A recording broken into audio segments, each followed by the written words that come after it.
wave of labor from rural villages into growing towns.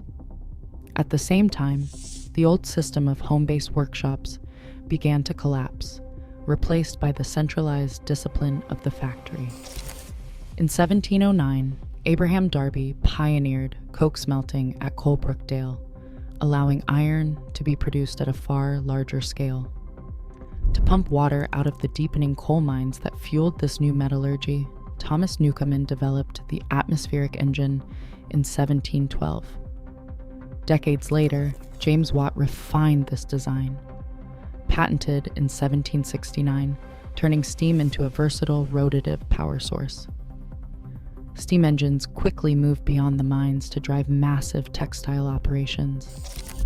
Mechanical breakthroughs like James Hargreaves' spinning jenny in 1764, Richard Arkwright's water frame, and Samuel Crompton's spinning mule transformed manufacturing from a slow, manual craft into a high-speed machine process.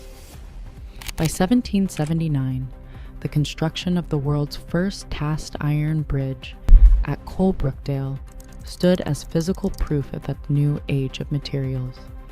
Coal and iron became the dual pillars of British power.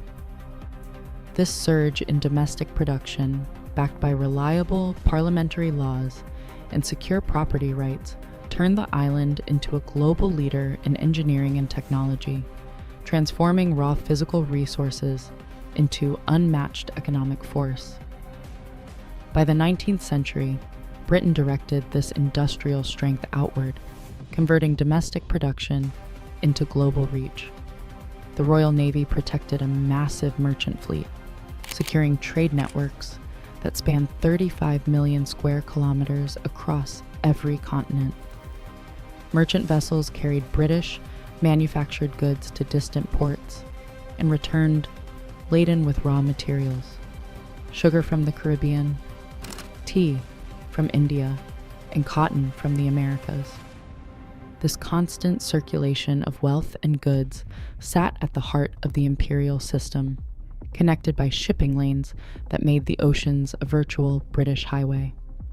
At its peak, this vast network of colonies, protectorates, and military outposts spanned so many time zones that it inspired a famous shorthand: the empire on which the sun never sets.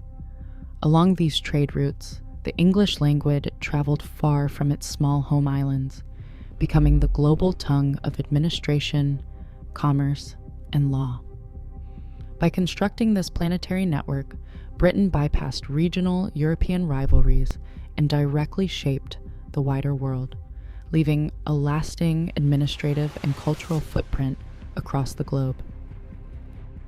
In the 20th century, this global network faced its ultimate test. 2 world wars drained British wealth and manpower, shifting the global balance of power.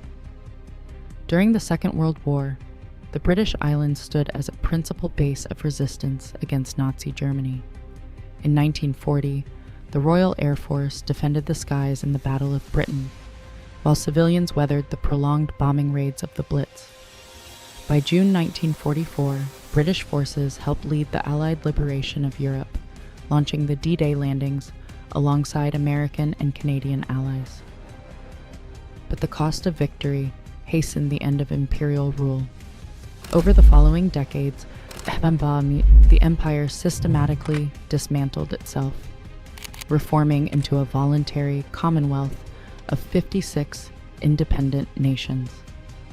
While Britain's formal political dominion vanished, its institutional structures remained.